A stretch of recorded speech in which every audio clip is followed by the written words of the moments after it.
Okey. Baik.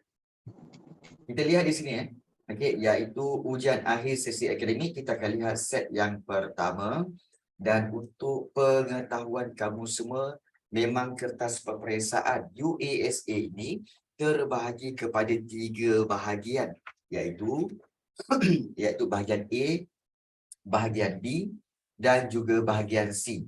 Okey, kita ada bahagian A, bahagian B dan juga bahagian C. Di mana bahagian A ini adalah soalan-soalan objektif aneka pilihan. Ini objektif. Yang bahagian B ni adalah soalan-soalan struktur yang mana kamu kena jawab semuanya. Ya. Jadi kamu kena jawab semua ni. Okey, jadi 1, 2, 3, 4 ada 4 soalan kamu kena jawab semua. Dan soalan C, untuk soalan C, soalan 5 dan 6, sila pilih satu jawapan. Satu jawapan pula. Sila pilih satu soalan sahaja. Soalan 5 atau soalan 6. Jadi, bila kamu dah tahu soalan 5 atau soalan 6, maka barulah ambil soalan itu. Mungkin salah satu kamu ambil soalan 5. Dan kemudian, kalau kamu dapat jawab semua, total markah yang diperuntukkan adalah 80. 80 markah. Jadi, itu format yang terkini. Ya.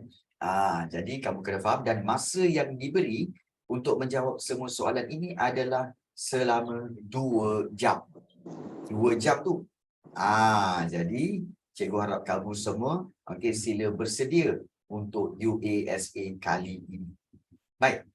So kita lihat, kita akan mulakan perbincangan pada pagi ini dengan melihat soalan-soalannya. Jom kita lihat soalan-soalan bagi kertas model ini. Jom. Baik. So, cikgu harap kamu semua boleh memberikan kerjasama dengan dalam setiap soalan itu, sila tuliskan jawapan dia di Zoom chat. Zoom chat. Contoh soalan nombor 1 ini. Apakah ruang masa dalam sejarah, yang tepat? Baik. Nanti bila exam, dengar sini Nanti bila exam nanti, kertas soalan kamu tu, pastikan kamu punya pen tu akan buat seperti mana yang cikgu buat. Iaitu apakah ruang masa, macam cikgu bulatkan ruang masa dalam sejarah yang tepat. Kenapa kena bulatkan ni cikgu? Supaya kamu tahu itulah keywords atau kata kunci bagi soalan tersebut. Soalan tu nak ruang masa dalam sejarah yang tepat. Kemudian kita tengok pilihan jawapan. Dekad 10 tahun, Masihi 100 tahun, abad 1000 tahun, zaman 10,000 tahun. Manakah yang tepat? So, yang tepat adalah, ramai menjawab jawapannya adalah A, iaitu dekad. Dekad tu ialah 10 tahun. Ya, betul. Jadi, ini cara bagaimana kamu menjawab soalan objektif satu persatu. Baik. Soalan yang kedua. Apakah ciri-ciri sumber prima? Ciri-ciri sumber prima.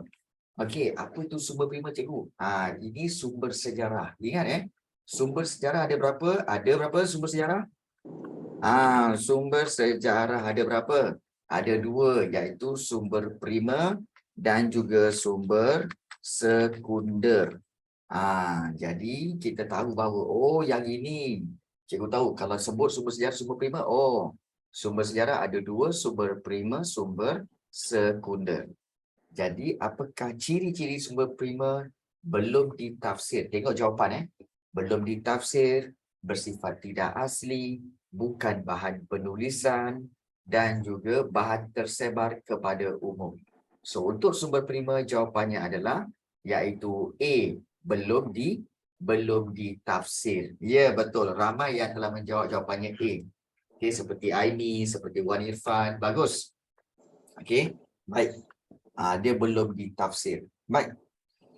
Kemudian, kita pergi kepada soalan yang ketiga. Ketiga, pengkatalogan bagi setiap artifak. Maknanya pengkatalogan ni maknanya katalog. katalogkan setiap artifak dilaksanakan di makmal arkeologi. Bagaimanakah pengkatalogan itu dilaksanakan?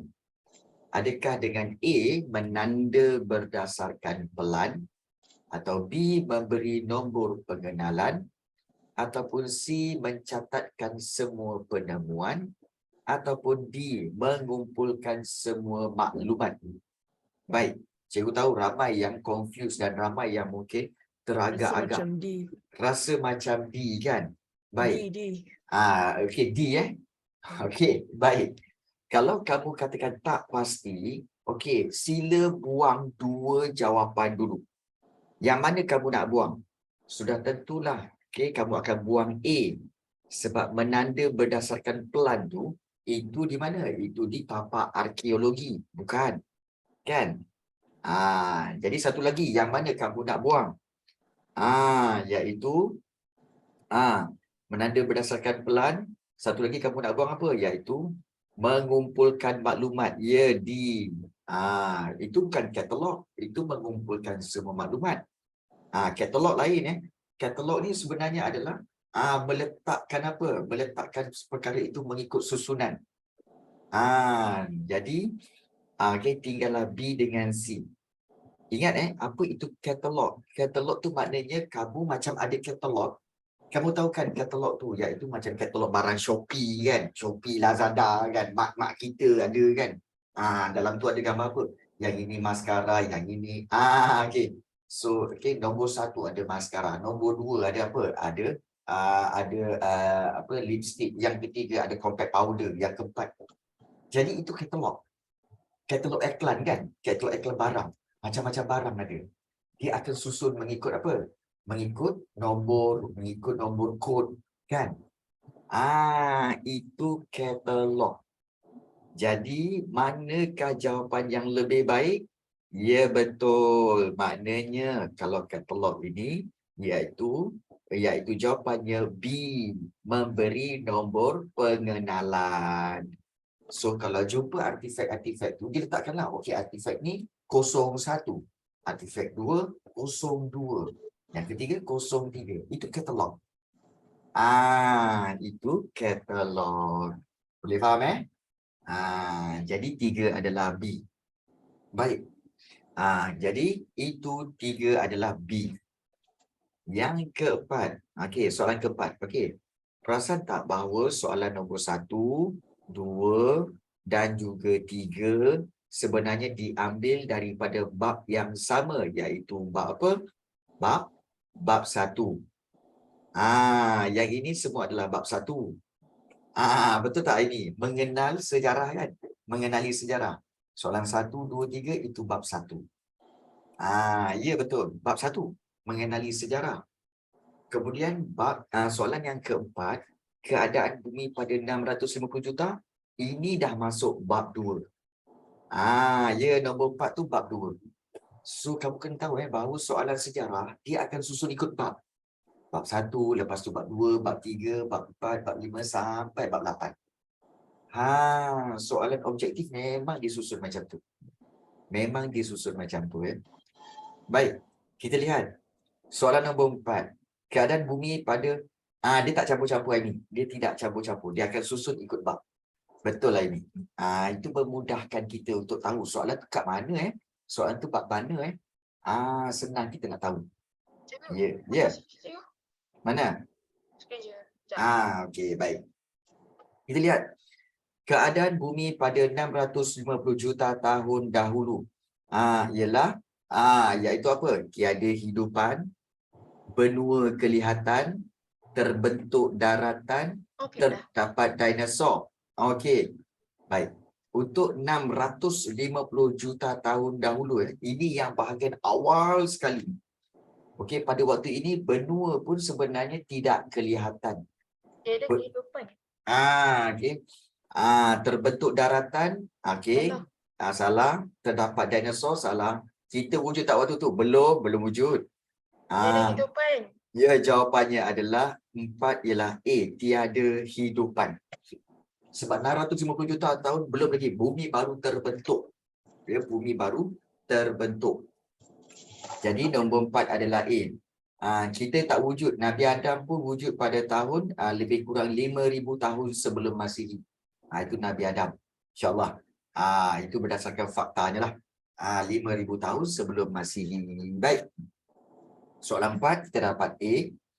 Soalan 5. Okey, maklumat berikut berkaitan dengan zaman air batu akhir. Ini pun bab 2 juga. Okey, bab 2 juga. Suhu dunia meningkat bermula 8,500 tahun dahulu menyebabkan berlaku kecairan air batu. Bagaimanakah keadaan bumi pada suhu tersebut? Okey. Iaitu keadaan bumi pada suhu ini. Okey, bumi diliputi salji. Baca dulu soalan. Paras air laut meningkat. Tumbuhan renik menjalar. Ataupun pulau bersambung dengan tasik. Baik. Tengok betul-betul. Dia punya keywords dia apa? Tengok betul-betul dalam pernyataan tu. Dia kata apa tahu? Suhu dunia meningkat. Bila suhu dunia meningkat, maknanya suhu makin panas. Bila makin panas, okey, air batu pun cair. Bila air batu cair, apa yang berlaku? Paras air laut pun meningkat. Jadi jawapannya adalah B. Jawapannya adalah B. So fikir betul-betul. So kalau untuk jawapan A, okey, bumi diliputi salji, pulau bersambung dengan tasik, itu semasa suhu dunia turun. Okey. Jadi itu semasa zaman air batu. Yang peringkat awal. So nombor 5 jawapannya adalah B. Ini diambil daripada bab yang kedua. Kemudian soalan yang ke-6. Gambar berikut berkaitan dengan sebuah seni bina di Britain, Stonehenge. Mengapakah seni bina tersebut dibina? Kenapa seni bina tersebut dibina? Nampak tak cikgu bulatkan keywords tu? Supaya kamu tahu, dia nak tanya kenapa Okey, baik.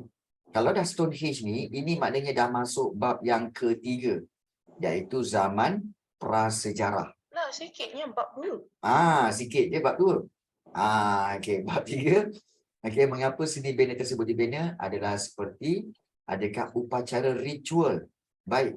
Kalau ramai-ramai yang tanya, okey, cikgu, ritual tu apa? Ritual tu sebenarnya adalah iaitu upacara berkaitan keagamaan, berkaitan agama. Itu upacara ritual. Berkaitan agama. Baik, kubur pertahanan, kawasan perkuburan atau tempat mengkaji bintang. Jadi jawapan yang lebih tepat adalah upacara ritual. Dia berkaitan agama dia berkaitan agama, upacara ritual dan juga berkaitan dengan tempat mengkaji bintang. Jadi daripada tempat ini mereka boleh lihat mengkaji astrologi, iaitu melihat pergerakan bintang. So jawapannya adalah B, iaitu 1 dan 4. 1 dan 4. Okey. Baik. Soalan yang ke-6, 1 dan 4 B. Soalan yang ke-7, eco-fact. Eco-fact ialah bukti tinggalan data arkeologi. Apakah bukti tersebut? Iaitu eco-fact ni adalah bekas-bekas ataupun bukti-bukti tinggalan manusia. Dia tinggalan manusia, tapi dalam bentuk apa? Dalam bentuk bahan-bahan tinggalan. Adakah seperti B, tapak perbandaran, ataupun C, kawasan perumahan? Kawasan perumahan bukanlah, confirm salah. Pengumpulan makanan juga salah. So di antara A dengan B, mana satu eco-fact ni? Bekas pembakaran atau tapak perbandaran. Eco-fact. Baik. Adakah B? Adakah A? Baik. Ada yang kata A, ada yang kata B. Okey. Kalau cikgu pilih jawapannya adalah A. bekas pembakaran. Di mana eco-fact tu ialah bekas-bekas di mana mereka membakar, memasak, okey, mereka bakar kayu-kayu apa semua. Jadi tinggalan itu dipanggil eco-fact. Setuju tak Wan Irfan? Setuju tak Wan Ni Irfan? bab apa? Ini bab yang ketiga. Oh, Ini bab yang ketiga iaitu berkaitan dengan zaman prasejarah. Prasejarah. Okey. Baik. Kenapa bukan B, cikgu? Ramai yang bertanya, kenapa bukan B, cikgu? Okey. So, adakah eco-fact itu bukti tinggalan data arkeologi? Kalau tapak perbandaran tu macam mana? Tapak perbandaran ni macam mana, cikgu? Iaitu tapak perbandaran seperti kita tahu tapak perbandaran seperti yang ditinggalkan oleh tamadun Indus. Seperti apa? Seperti iaitu bandar Mohenjo apa? Ingat tak bandar apa? Mohenjo apa? Mohenjo-daro Bandar Mohenjo-daro. dan Harappa. Ya, dan juga Harappa. So itu contoh dia. Jangan nak join pula. Okey, baik. Jadi kalau kita lihat di sini bahawa sekejap. Jadi ramai yang cikgu tahu. Ramai yang sebenarnya mungkin tak jelas. Ya ke cikgu? Saya tak berapa ingatlah cikgu. Sebab saya tengok dalam buku teks tak jumpa pun kat mana. Itu selalu pelajar cakap bagi tahu cikgu tau. Saya tak jumpa pun eco-fact apa semua ni kat mana. Sebenarnya ada. Dekat mana? Kalau kamu tengok buku teks, okey, dekat bahagian muka surat yang mana? Iaitu di bahagian bab yang ketiga. Make sure kamu tahu, okey, di manakah iaitu maklumat itu berada. Iaitu di bab yang ketiga. Iaitu pada muka surat 48. Jadi kita sambil-sambil menjawab soalan, sambil-sambil kita refresh balik. Ya ke cikgu? Ada yang eco-fact? Ada. Kalau kita lihat ini dia. Okey, nampak tak? Okey, muka surat 48 ada eco-fact. Di sini. Bahagian. Mungkin ramai akan kata apa? Bahagian yang kotak kecil-kecil tu ya cikgu ya? Ya, kamu tahu tak dalam sejarah, soalan-soalan selalu tanya juga daripada kotak-kotak yang kecil. Kotak-kotak kecil ini kamu jangan buat jangan tinggalkan ya. Jadi kamu kena tahu ini pun sebahagian daripada fakta sejarah yang kamu kena ambil berat. It's there for a reason. Ya. Dia ada di sini, ada sebab dia. So kamu kena tahu. Jadi eco-fact ialah bukti tinggalan data arkeologi menunjukkan petunjuk wujudnya kegiatan budaya manusia seperti bekas pembakaran, debu tumbuhan, sisa-sisa kerang, arang dan juga tulang binatang. Maknanya sisa-sisa kegiatan manusia. Kegiatan manusia di situ. Bukan tapak binaan, tapi kegiatan manusia di situ. Jadi benarlah jawapan bagi soalan nombor iaitu soalan nombor 7 itu adalah jawapannya iaitu A, bekas pembakaran. Okey, jelas cikgu harap semua jelas. Tak. Perasan ada maksud. Ya betul lah Wan Irfan. Tak pernah perasan kan? Sekarang kita baru tahu. Sebab itu tugas cikgu akan tunjukkan kat mana nak dapat eco-fact yang apa semua. Dekat dalam buku teks tu. Baik. Diorang simpan ke bekas pembakaran tu? Tak. Kadang-kadang diorang buat bekas pembakaran di tempat yang sama. Berulang kali mereka masak dekat tempat itu. Kemudian kan, berlakulah banjir ke, ataupun gempa bumi ke, ataupun juga berlaku banyak kejadian bencana alam. Tempat itu, bekas pembakaran itu tertanam. Kemudian apabila zaman sekarang orang buat arkeologi, orang kurik-kurik, jumpa ada bekas pembakaran kat situ. Jadi itulah dia eco-fact. Begitu ya. Okey. Soalan yang ke-8. Kita tengok. Mengapa manusia zaman prasejarah membuat lukisan gua dan juga ukiran batu? Okey. Iaitu untuk menunjukkan kemahiran, untuk mewujudkan pendamaian, menyampaikan maklumat atau menyebarkan kebudayaan. Baik, sebenarnya untuk menyampaikan maklumat. Diorang buat lukisan kat gua tu kan. Gambar diorang kejar kejar rusa lah, kejar kuda lah kat situ. Itu untuk menyampaikan maklumat kehidupan mereka pada waktu itu. Sebab tu mereka lukis di gua dan juga ukiran batu. Baik. Soalan yang ke-9. Bila soalan ke-9 ni, tengok ada perkataan, senarai berikut ialah perkataan Arab tentang tamadun. Maknanya ini dah bab 4. Nampak tak dia susun? Bab 1, bab 2, bab 3, bab 4. Dia dah susun dah. Jadi, mudun, madain, madana. Apakah maksud perkataan tersebut? Baik, iaitu dikatakan kat sini pilihannya pembukaan bandar, 1. ketinggian budi bahasa, kemajuan sistem politik dan perkembangan pemikiran. Baik, mudun madain madana ni ialah bermaksud pembukaan bandar dan ketinggian budi bahasa. Jadi jawapannya ialah A, 1 dan 2. Itu memang maksud dia. Memang maksud dia ada 2. Pembukaan bandar dan ketinggian budi bahasa. Mudun madain madana. Ya. Baik. Soalan yang ke-10. Lokasi tamadun awal dunia. Masih lagi bab 4. Okey, lokasi tamadun awal dunia. Kita tengok lokasi yang menjadi pilihan pembukaan tamadun awal tersebut. So, soalan dia, apakah lokasi yang menjadi pilihan pembukaan tamadun awal tersebut? Tanah tinggi, A. Tanah tinggi, B. Kawasan padang pasir, C. Berhampiran dengan laut, dan D. Terletak di lembah sungai.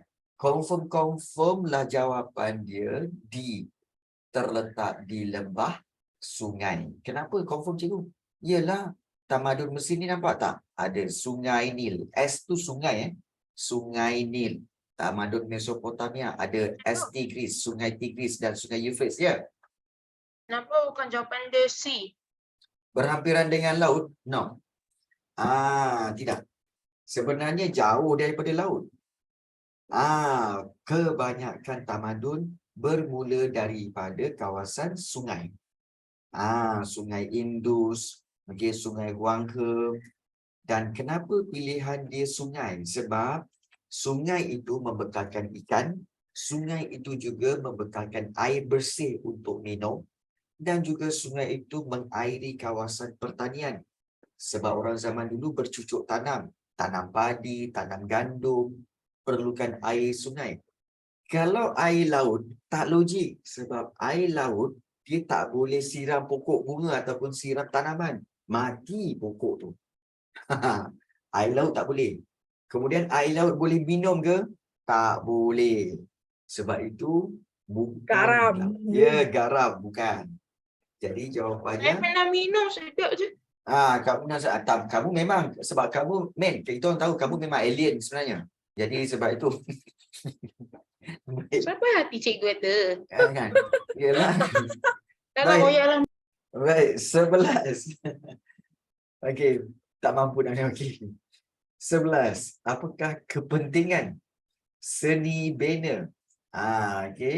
Berikut terhadap masyarakat Mesir purba. Okey, kepentingan, manfaat. Apa itu kepentingan? Kepentingan tu ialah faedah, benefit. Kepentingan, faedah. Ataupun dalam bahasa Inggerisnya benefit. Benefit seni bina ini. Apakah kepentingan, apakah faedah buat piramid ni? Piramid sebenarnya apa?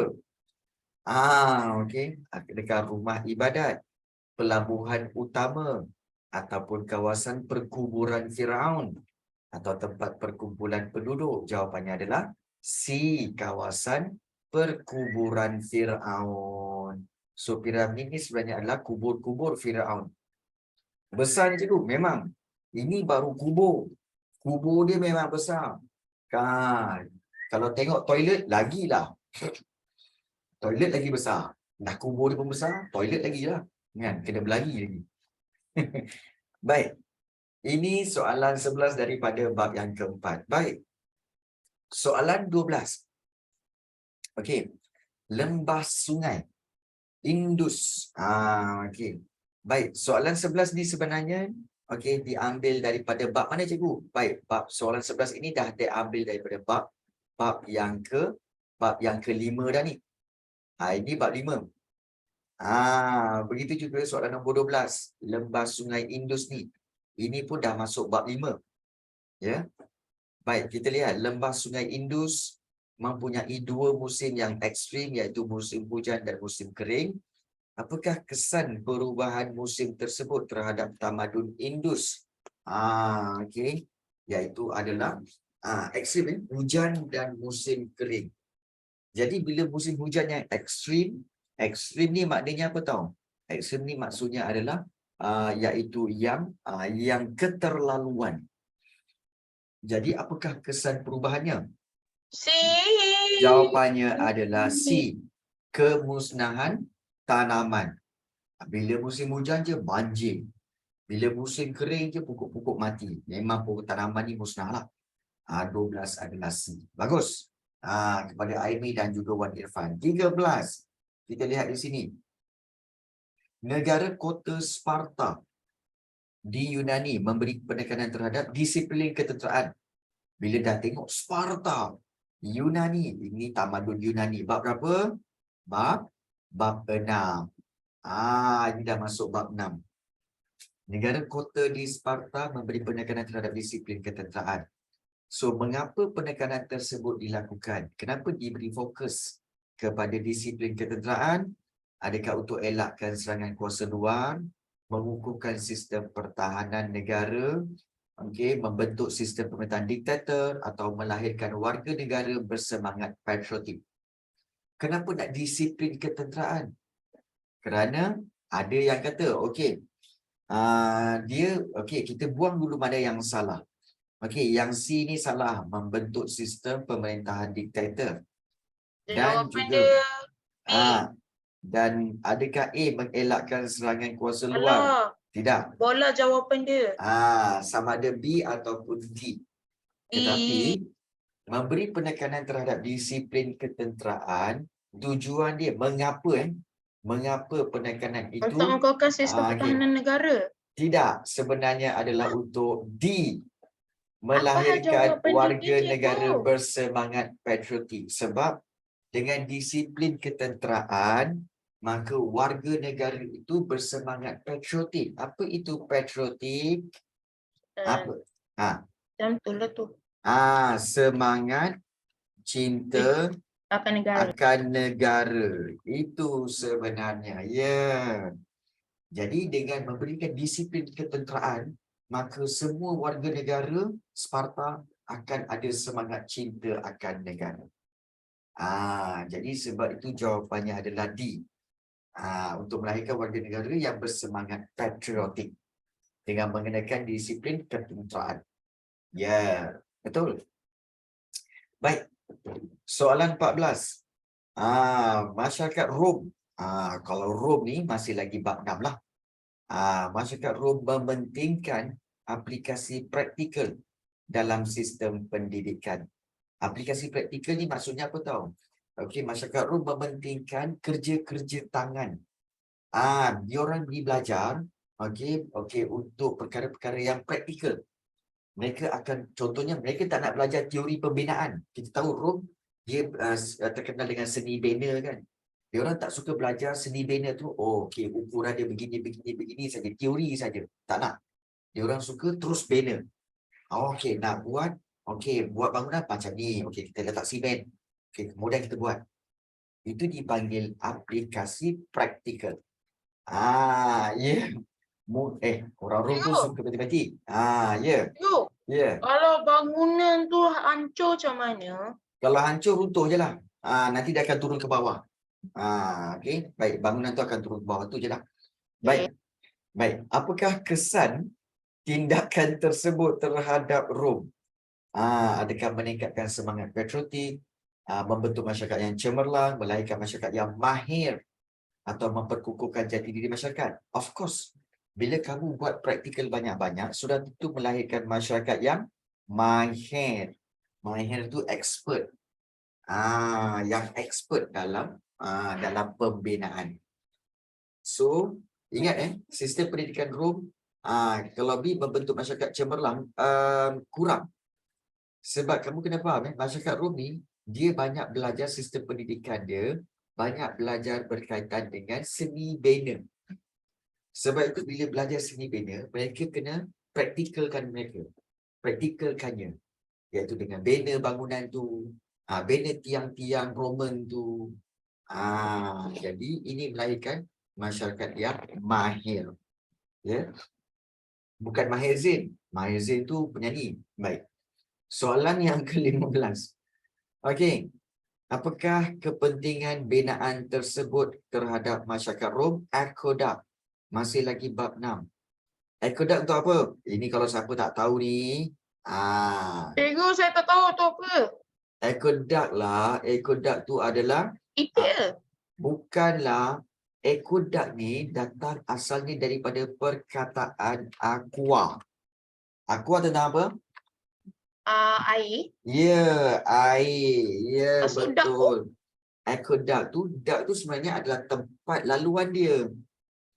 Oh, Jadi bermakna apakah kepentingan binaan aqueduct ni? Sebenarnya tentulah berkaitan dengan air. Iaitu bekalan air bersih. Nampak tak? Ya, betul Ayu Raisyada. Aquarium, betul. Aquarium maknanya tempat takungan air. Ya, okey. Aqueduct, tempat membekalkan air. okey. Okey. Baik, aqua. Okey, soalan yang ke-16. Baik, Magadha yang terletak, Magadha yang terletak di timur laut India telah muncul sebagai kuasa penting di India antara tahun 540 hingga 490 sebelum Masihi. Bagaimanakah berlaku perkembangan tersebut? Baik, Magadha ni apa cikgu? Magadha ni adalah nama kerajaan. Kalau dah masuk di India ni, maknanya ini bab 7, tamadun India. Betul. Tamadun India dan tamadun Cina. Jadi, bagaimanakah berlaku perkembangan Magadha ini? Iaitu dia memiliki apa? Ingat, tamadun India, semua kerajaan-kerajaan India, dia menjadi kuat kerana apa? Kekayaan bahan mentah, kedudukan yang strategik, atau kekuatan pasukan tentera, atau keuangan yang mencukupi. Jawapannya adalah iaitu C, kekuatan pasukan tentera. Kekuatan pasukan tentera. Okey. Baik. Itu 16C. 17. Baik, maklumat berikut berkaitan dengan tempat peperiksaan awam. Peperiksaan perkhidmatan awam. Okey, tahap peperiksaan tahap pertama Jiuchai, peringkat daerah. Tahap kedua Juren, ibu kota daerah. Tahap peperiksaan yang ketiga Jinshi, tempat peperiksaan di mana? Okey, adakah di Istana Maharaja, di ibu kota kerajaan, ataupun pusat pentadbiran, ataupun kawasan luar bandar? Jawapannya adalah tahap ketiga ini yang mana? Iaitu di ibu kota kerajaan. Ini merujuk kepada X. X ialah ibu kota kerajaan. Ya. Baik. Dan juga soalan yang ke-18. Okey, kita tengok. Mengapakah Siti Khadijah melantik Nabi Muhammad SAW menguruskan perniagaannya? Ini dah masuk bab 8. Bab las sejarah tingkatan 1. Okey. Baik, mengapa Siti Khadijah melantik Nabi Muhammad SAW menguruskan perniagaannya? Kerana adakah mempunyai modal yang banyak, berkenalan dengan ramai pedagang, berpengetahuan luas dalam urus niaga, atau mempunyai kepribadian yang mulia? Jawapannya Kepribadian yang mulia. Ya, mempunyai peribadi yang mulia. Kan? So 18 jawapannya memang ya. Peribadi mulia maksudnya adalah personality yang baik. Dia punya behavior yang baik. Baik, soalan 19. Agama Islam mudah disebarkan dan diterima oleh masyarakat. Apakah faktor kejayaan tersebut? Adakah kesyumulan Islam, prinsip kesaksamaan, okey, dakwah secara terbuka dan kesetiaan kepada ketua. Baik. Jawapannya memang A, 1 dan 2. Tapi mungkin yang beramai bertanya, cikgu saya sebenarnya tak faham. Kesyumulan tu apa? Baik, kesyumulan. Baik, kesyumulan ni sebenarnya adalah kita kata, ya betul. Kesyumulan tu maknanya, okey, iaitu kita kata sebagai kesempurnaan. Ataupun kita kata lengkapnya. Okey, lengkapnya ajaran Islam. Jadi dia syumul, dia lengkap, komplit. Okey, lengkap, sempurna, komplit ajaran Islam. Sebab dia meliputi semua perkara daripada bangun tidur sampailah nak tidur. Sampai kerja, pergi toilet, makan, nak kahwin ke, kemudian nak belajar, semua ada. Semua ada dalam Islam. Ya. Yalah, betul lah. Baik. Prinsip kesaksamaan ni pula. Baik, kesaksamaan ni maksudnya apa, cikgu? Kesaksamaan ini bermaksud keadilan. Adil. Adil tu apa? Adil tu bukan sama rata. Ramai yang kata adil tu sama rata. Bukan. Adil tu maksudnya adalah bukan. Keadilan tu bukan. Bukan. Adil tu sebenarnya adalah meletakkan sesuatu pada tempatnya. Itu baru adil. Itu maksud adil yang sebenarnya, meletakkan sesuatu pada tempatnya. Kalau katakan adil tu sama rata, dalam kelas kita pun dah tak sama. Kenapa Amin pakai kopiah, kenapa Arisa pakai tudung? Tak sama kan? Tak. Jadi itu takkanlah kita kata itu tak adil. Sebab kamu kata adil sama rata kan? Yang lelaki tak pakai kopiah, yang perempuan pakai pakai tudung. Tak sama pun. Kalau tak sama tak adil lah. Salah. Adil ni maksudnya letakkan sesuatu pada tempatnya. Maksudnya adil lah. Memang patutlah Amin pakai kopiah. Memang patutlah Arisa pakai tudung. Sebab apa? Sebab Amin lelaki dan Arisa perempuan. Barulah adil. Maknanya apa? Barulah sesuatu itu diletakkan pada tempatnya. Itu maksud adil. Okey. Baik. Jadi 19 jawapannya A. Baik, confuse negara. Dan 20. Okey, kita tengok 20. Sistem berikut diamalkan dalam pemerintahan Islam. Sistem syura. Apakah kepentingan pengamalan sistem tersebut? Okey, baik. Ramai yang mungkin tak tahu. Syura ni apa? Itu yang ramai tak tahu sebenarnya. Baik. Syura ni, daripada syura lah munculnya perkataan mesyuarat. Faham? Daripada syura, sistem syura. Syura tu daripada syura lah. Datang jadi bahasa Melayu, mesyuarat. Faham? Faham? Senang nak ingat. Syura jadi mesyuarat. Kalau mesyuarat apa? Untuk apa kita bermesyuarat? Supaya kita dapat meningkatkan taraf hidup rakyat, mentadbir, mengikut hukum syariah, melahirkan masyarakat yang bermoral, atau mencapai keputusan secara muafakat. Jawapannya iaitu sudah tentu ini. Yang ini. Mencapai keputusan secara muafakat. Itu tujuan mesyuarat. Macam kamu semua kan. Kenapa kami mesyuarat? Mesyuarat persatuan, mesyuarat kelab dan sukan. Okey. Sebab apa kamu mesyuarat? Untuk dapatkan satu keputusan secara muafakat. Maknanya, muafakat tu apa, cikgu? Baik, muafakat tu maksudnya secara persetujuan bersama. Maksudnya apa? Sama-sama setuju. Itu muafakat. Jadi kamu meeting, kamu buat mesyuarat untuk apa? Untuk mendapatkan keputusan yang sama-sama setuju. Betul tak? Itulah dalam mesyuarat. Mesyuarat tu apa? Dalam bahasa, dalam zaman jahiliah ataupun zaman Islam dulu, dipanggil sistem syura. Sistem syura atau mesyuarat. Okey. Contoh macam nak kahwin kan cikgu? Ya, betul. Contoh macam nak kahwin. Aku risau betul lah kau ni Adi. Baik. Contoh macam nak kahwin. Awalnya bab tu. Lah, dia tanya. Kita jawab lah. Contoh macam nak kahwin. Kamu Yo. kena ada muafakat. Sama-sama nak kahwin. Kalau seorang nak kahwin, seorang tak nak kahwin, tak jadilah kahwin. Kan?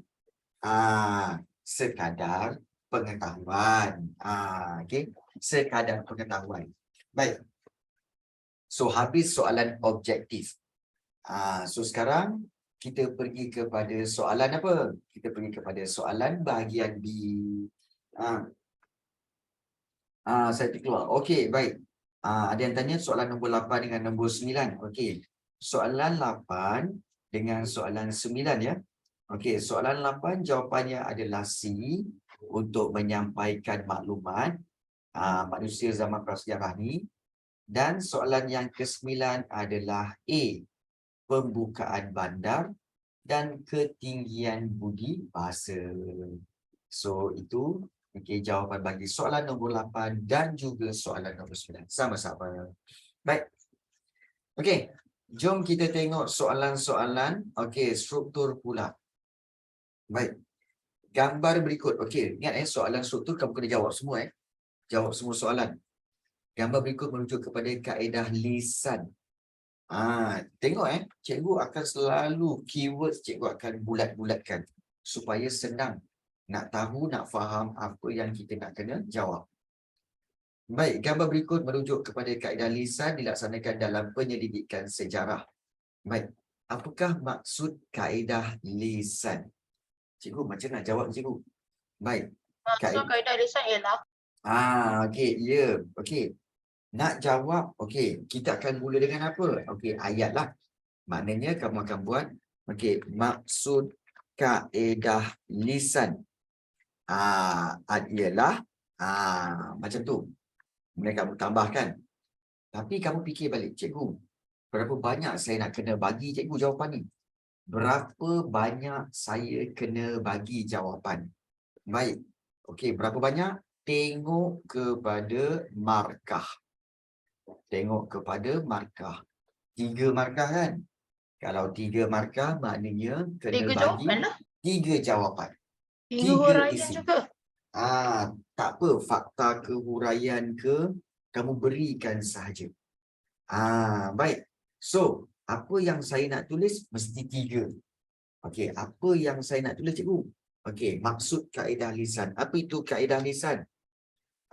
Iaitu kaedah mendapatkan maklumat sejarah. Daripada apa? Daripada orang perseorangan.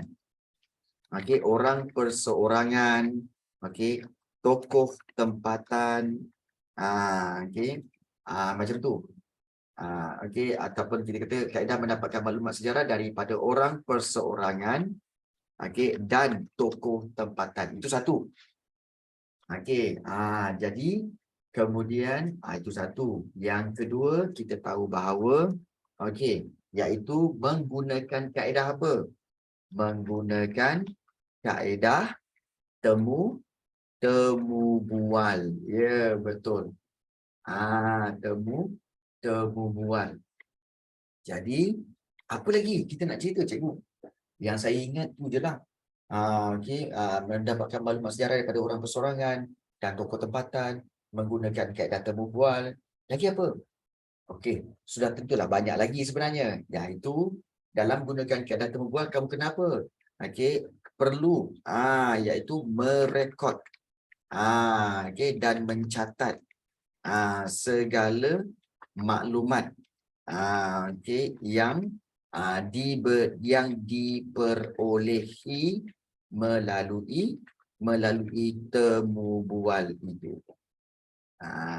Okay, jadi kamu perlu merekod dan mencatat segala maklumat yang diperolehi melalui temu bual itu.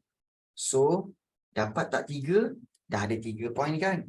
Jadi, kamu boleh cukup untuk buat ayat bagi jawapan 3 markah itu. Baik, mungkin ada yang bertanya, cikgu, saya tak tahulah cikgu 3 markah ni sebenarnya nak buat macam mana jawapan ni? Boleh ke buat dalam bentuk poin? Okey. Sekejap. Ini besar sangat ni jadi tak nampak. Okey, sebenarnya tak boleh buat bentuk poin Ingat tak boleh buat dalam bentuk poin. Jawapan kamu tak boleh buat dalam bentuk poin. Jadi kamu kena buat dalam bentuk ayat-ayat lengkap. Contohnya macam mana? Macam cikgu buat ni. 3 markah jangan buat dalam 1 ayat. Buat dalam at least 2 ayat. Tengok Maksud kaedah lisan ialah kaedah mendapatkan maklumat sejarah daripada orang perseorangan dan tokoh tempatan. Bahasa seterusnya. Bukan. Tempatan. Okey. Kemudian titik. Kemudian kaedah ini macam tu. Kaedah ini boleh ke? Sejarawan tak semestinya semua orang yang kamu temukan itu sejarawan. Ini mungkin juga tokoh-tokoh tempatan saja. Baik. Kaedah ini menggunakan temu bual. Dan kita nak tambah kaedah ini menggunakan kaedah temu bual. So kita boleh tambahkan kaedah kaedah temu bual dan jadi kemudian dan kita perlu mencatat mencatat serta merekod segala maklumat yang diperolehi melalui temu bual itu. So melalui temu bual itu titik.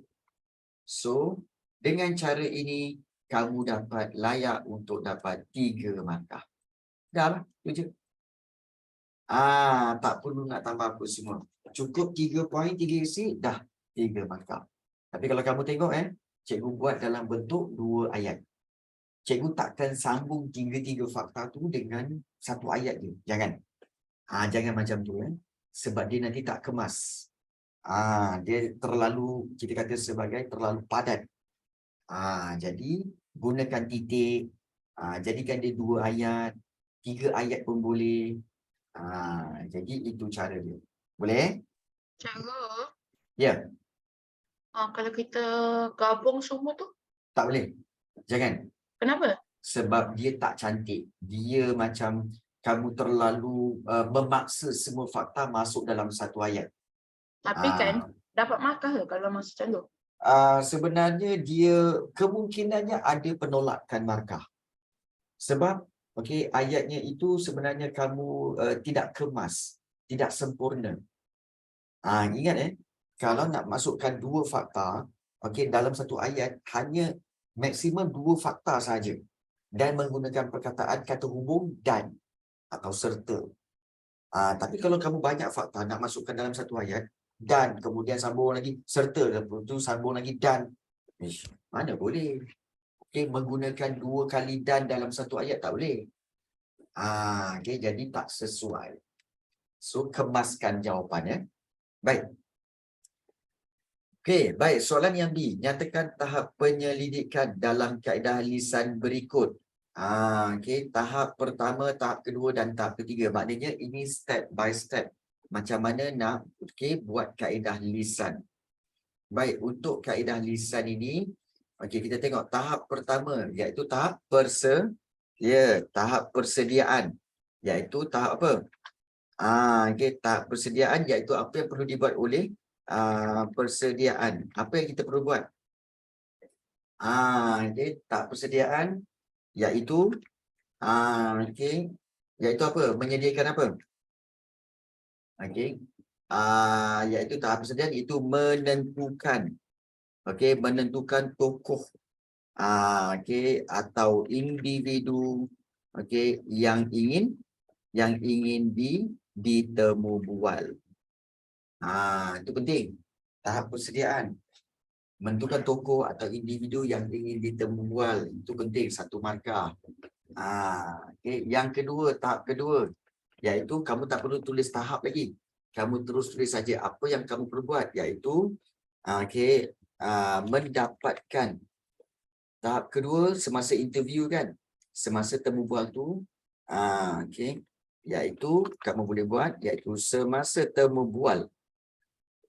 Okey, okey. Ya. Tak boleh. Tak boleh. Okey, kalau tahap kedua nak buat apa pula? Temu bual je. Tahap pertama tahap persediaan, tahap kedua tahap temu bual tu je. Tak cukup. Tak cukup, dia kena ajak yang lengkap. Tahap kedua semasa temu bual dibuat. Okey. Iaitu semasa temu bual dibuat apa lagi? Ya, betul, satu markah. Tapi itu hanya nama saja. Hanya nama saja. Semasa temu bual dibuat, okey, kamu boleh tulis semasa temu bual dibuat. Okey, kita kata ajukan, maknanya semasa temu bual dibuat, kita kata sebagai penemu bual. Okey, penemu bual harus memberikan. Ya. Temu bual tu cikgu kena jauhkan. Apa temu bual? Itu temu bual. Semasa temu bual dibuat, penemu bual harus memberikan soalan yang berkaitan. Okey, berkaitan dengan tokoh yang ditemu bual. Yang ditemu bual. Okey. Kan soalan yang berkaitan okey dengan tokoh yang ditemu bual. Maknanya cikgu yang tahap pertama tu boleh boleh Aimi. Okey. So semasa temu bual dibuat, penemu bual harus memberikan soalan yang berkaitan dengan tokoh yang ditemu bual. Maknanya yang berkaitan, contohnya kalau Tun Dr. Mahathir, kena tanyalah soalan berkaitan Tun Dr. Mahathir. Janganlah tanya berkaitan dengan tanya Tun Dr. Mahathir pergi tanya tentang sukan badminton. Jangan. Itu maksud dia. Okey. Dan tahap yang ketiga, iaitu tahap apa? Iaitu kemudian tahap ketiga iaitu mencatat dan merekod hasil temu bual sebagai rujukan. Mencatat, merekod dan menyimpan. Mencatat, merekod dan menyimpan. Hasil. Kita kata menyimpan hasil temu bual sebagai rujukan. Macam tu. Baik. Kemudian kita lihat di sini. Soalan seterusnya, soalan struktur. Baik. Sekiranya anda sebagai sejarawan, kan? Okey. Cikgu kalau katakan sejarawan ni, sekiranya anda sebagai sejarawan, okey, kalau macam Arisa boleh lagi lah. Kalau Amin jadi sejarawan, cikgu tak nak ditemu bual oleh Amin ni. Baik. Mengapakah anda memilih kaedah lisan untuk menjalankan penyelidikan? Okey. Yang pertama, kita tengok berapa markah yang diperuntukkan. Tengok tengok berapa banyak nak bagi? 4 markah. Kalau 4 markah maknanya apa? 4 isi. So, kamu plan dulu. Baik. Iaitu apakah kaedah lisannya tu? Iaitu apakah topik ataupun kenapa anda memilih kaedah lisan ini untuk menjalankan pendidikan? Sebab yang pertama iaitu mudah untuk memperoleh maklumat. Itu satu. Yang kedua, iaitu apa? Iaitu paling penting, berpeluang. Okey, berpeluang okey untuk menemu bual. Okey, menemu bual tokoh yang terkenal. So itu kita kata sebagai okey, iaitu memilih kaedah lisan untuk menjalankan pendidikan. Okey, sebab apa? Mudah untuk memperoleh maklumat dan berpeluang untuk menemubual tokoh yang terkenal. Cikgu nak kena bagi 4 ke? Okey. Di sini, ingat soalan ini soalan kebat tau. Soalan ini soalan kebat. Kalau kebat, kalau kamu tak ada fakta yang banyak, kamu boleh buat fakta dan juga huraian. Fakta dan juga huraian. Macam mana hurai cikgu? Senang saja. Iaitu seperti ini. Tengok kalau kita lihat, mudah untuk memperoleh maklumat. Sebab apa? Di sini, yang ini fakta. Yang ini fakta. Mudah untuk memperoleh maklumat. Okey, huraiannya, iaitu apa? Kamu explain tentang macam mana mudah tu. Huraiannya, iaitu maklumat. Okey. Itu diperolehi. Okey. Diperolehi dengan hanya bertanya soalan berkaitan soalan yang berkaitan kepada yang berkaitan bertanya ataupun hanya memberi bukan bertanya, hanya memberi soalan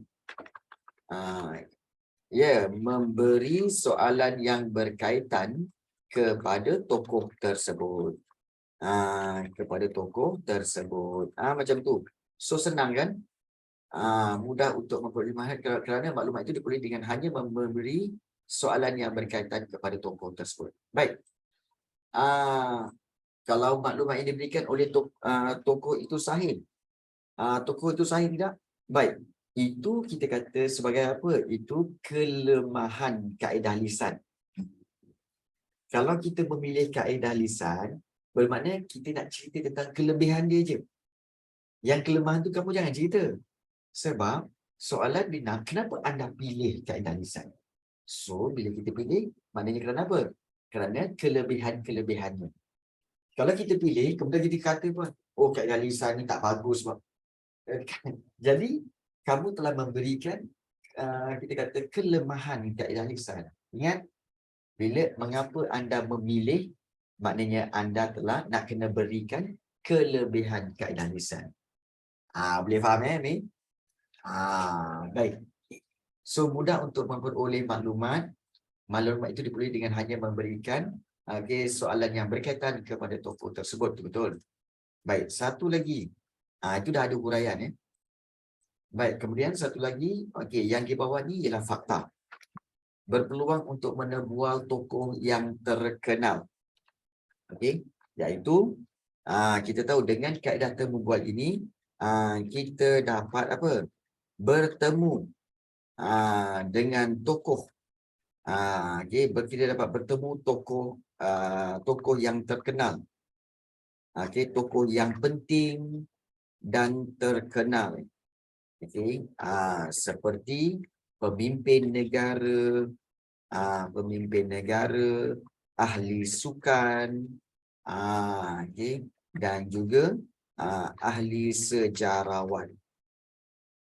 Nanti nak buat ayat cikgu. Macam mana nak buat ayat?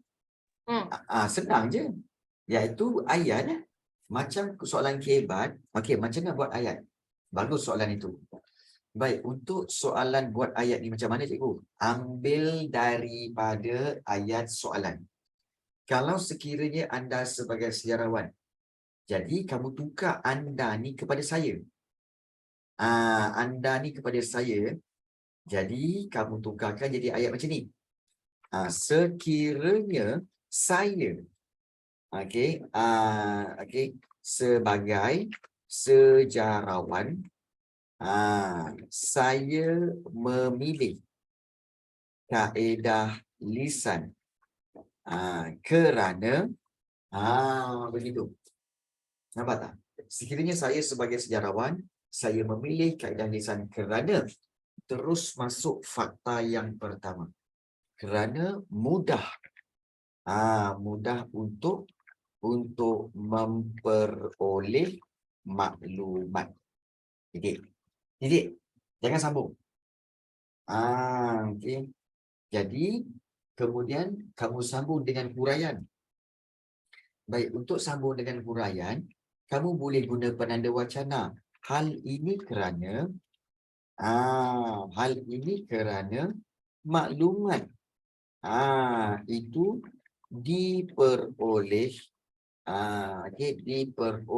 dengan hanya memberi soalan yang berkaitan kepada tokoh tersebut. Titik. Nah, nampak tak? Satu ayat fakta, satu ayat huraian. Itu cara dia. Baik. Kemudian,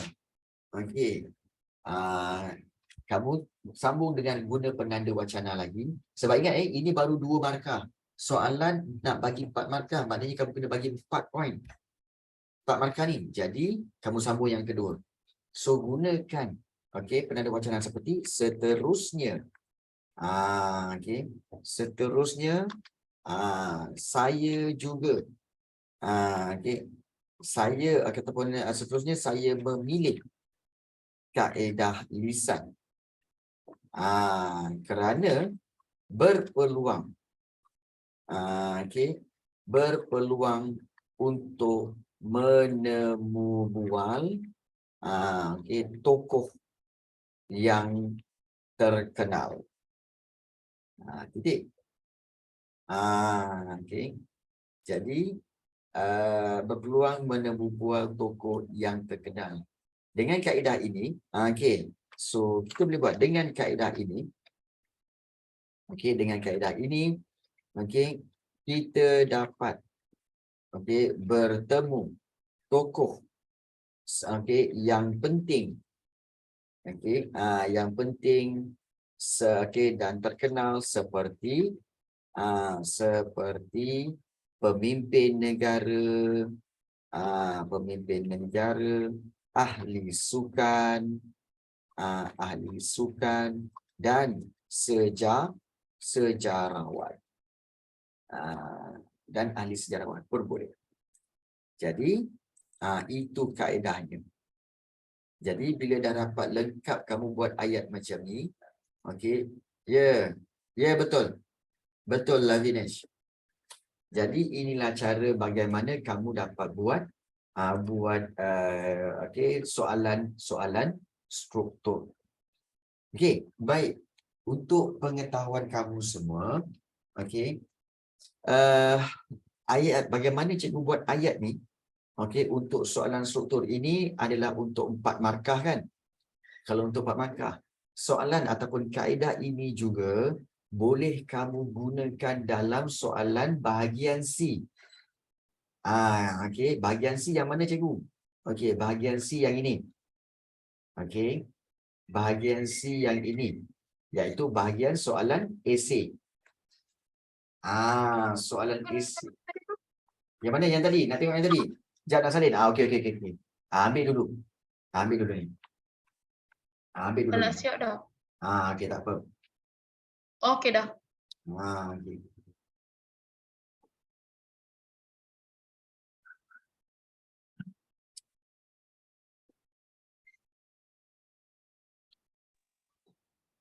Cikgu. Dah. Dah.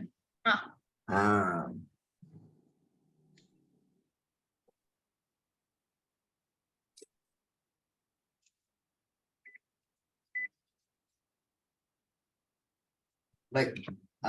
Okey, baik, sabar. Baik. Kalau kaedah ini, untuk teknik menjawab soalan macam ni, dia bergantung kepada markah. Ingat kalau soalan nanti, kalau kamu buat soalan esei, kalau soalan tu, yang ini cikgu 4 markah cikgu, kalau 6 markah macam mana? Kalau 6 markah, kamu tambahkan lagi. Maknanya tambahkan fakta dan juga huraian. Maknanya tambahkan kat sini satu fakta. Okey, fakta kat sini. Kemudian tambah satu lagi iaitu huraian. Okey. So huraian kat sini. So dengan cara itu kamu dapat 6 markah. Begitu. Okey. So kalau 6 markah, 3 fakta, 3 huraian. Perasan tak? 3 fakta, 3 huraian. Nampak ni? Okey, fakta, huraian, fakta, huraian, fakta, huraian. So 6 markah. Kalau 8 markah cikgu, sama juga, tambah lagi fakta dan huraian.